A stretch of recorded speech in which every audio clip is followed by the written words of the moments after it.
बिक्नी अब एकदम यो माछाले फुजी स्याउ खान्छ 350 रुपियाँ किलोको ल हेर्नुहोस् हामीले चाहिँ 1 किलो स्याउ खान पाइए छैन यो रूपन्देहीमा माछाले स्याउ खान्छन् अब तपाईँलाई भन्दा नबताउनु भएन थोरै आउनुहोस् यहाँ चाहिँ तपाईँलाई यो ल हेर्नुहोस् यो पोखरीमा चाहिँ ल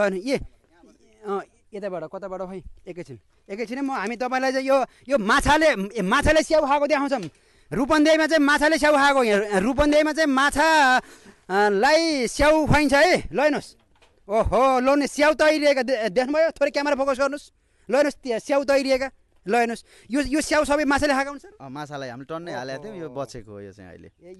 यो माछाले खाएर बचेको स्याउ जुन यो माथि तैरिरहेछ यो बचेको यो बाहिरको बोक्रा बचेको भित्रको खाए हाम्रो लगभग 2 दिनदेखि 3 दिनमा एउटा ठुलो ट्रक भरिएर आउँछ सर फलफ्रुट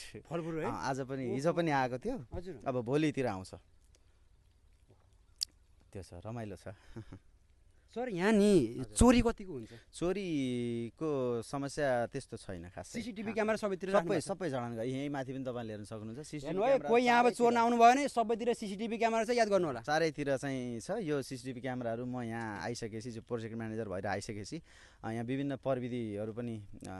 प्रयोग गरिएको छ पढे लेखेको बुझेको मान्छे तपाईँ अब टेक्निकलमा पनि धेरै अगाडि भएको हिसाबले पनि तपाईँले यसलाई चाहिँ जडान गरिदिनु अहिले चाहिँ हामीसँग क्यामेराहरू छ जुन साउन्ड सहितको कोही मान्छे बोलेको पनि रेकर्ड 2 महिनासम्म हुने गरे क्याच गरिरहेछ हजुर यो सबै चारैतिर